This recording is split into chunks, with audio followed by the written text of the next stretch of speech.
Rendez grâce en toutes choses, car c'est à votre égard la volonté de Dieu en Christ. 1 Thessaloniciens chapitre 5 à partir du verset 18.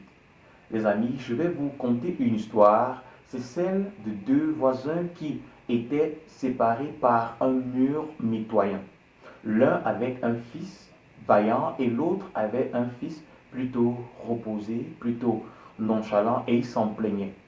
Un jour, pendant que ce fils nonchalant a voulu grimper sur un arbre, il s'est foulé la cheville et son papa s'en est plaint et il est allé voir ce dernier et lui a dit: Fils, regarde le voisin, regarde son fils, regarde comment il se comporte, regarde le dynamisme dont il est proactif.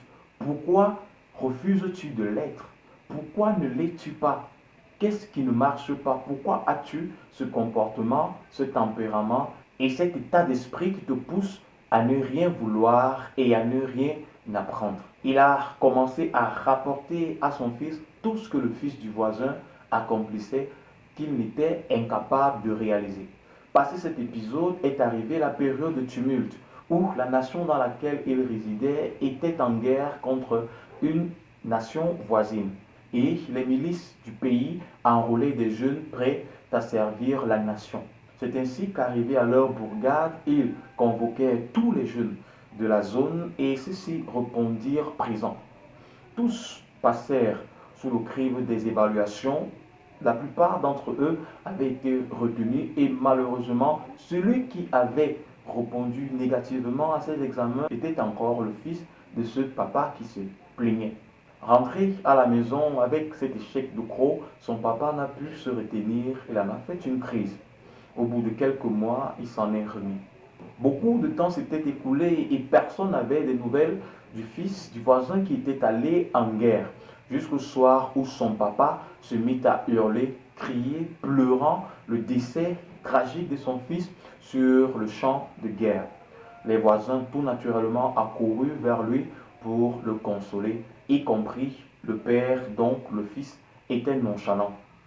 À la suite de cela, les deux s'en retournèrent à la maison et son papa de dire à son fils: Fils, tu es avec moi, je ne t'ai pas perdu, tu es resté avec moi.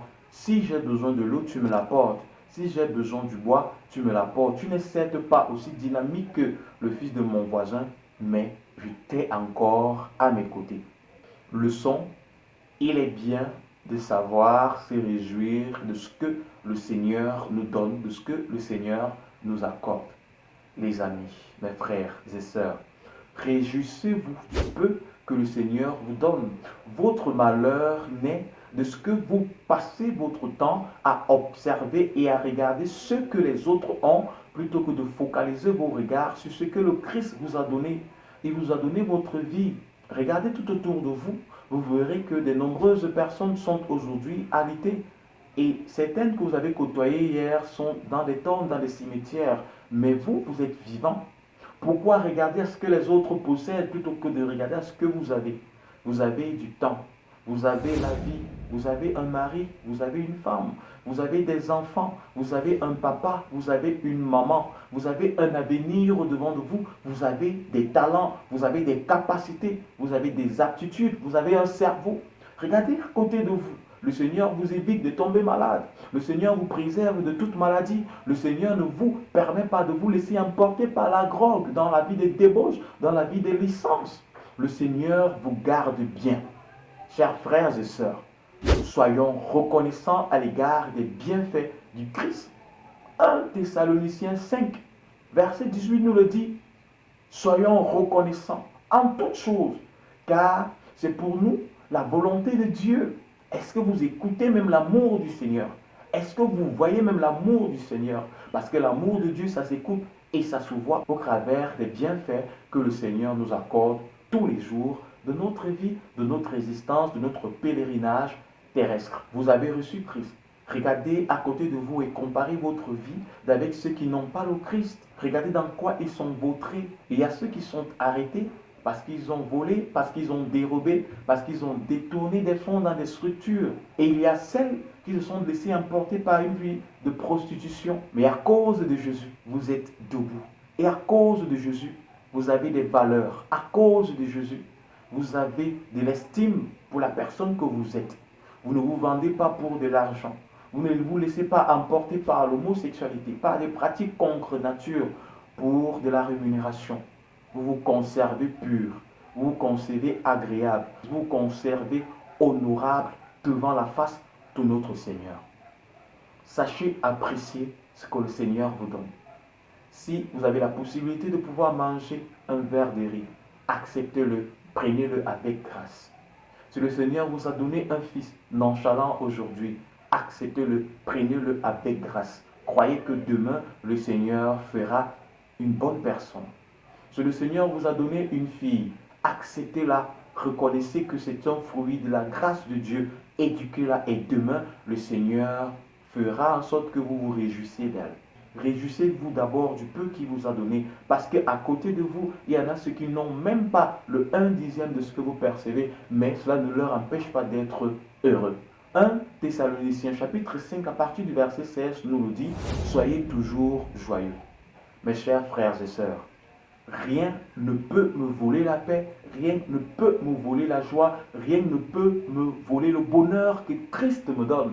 Que rien ne vous le vole, que rien ne vous arrache ce plaisir que le Saint-Esprit vous procure, parce que rien ne vaut la vie d'un enfant de Dieu. Il vous a donné sa vie, il vous a donné son esprit.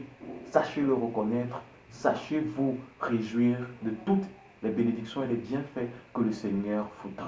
Ce n'est pas parce que vous n'êtes pas marié que vous devez être malheureux. Ce n'est pas parce que vous n'avez pas des enfants que vous devez être malheureux. Ce n'est pas parce que vous n'êtes pas guéri que vous devez être malheureux.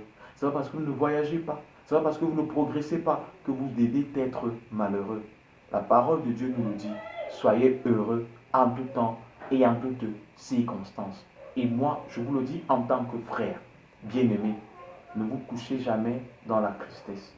Conservez votre cœur, conservez votre esprit, conservez votre mentalité, conservez votre caractère. Croyez en Christ, croyez en Dieu, marchez sur ses préceptes, avalez les Écritures, absorbez les Écritures, méditez, priez, jeûnez, recherchez le Seigneur afin que votre joie demeure parfaite. Que le Seigneur prenne soin de vous, que cette exhortation vous fortifie et vous amène à demeurer cambré sur ce que vous savez être vrai. Jésus-Christ est notre pain, notre bénédiction, notre eau, notre source de vie. Que le Seigneur prenne soin de vous. Shalom.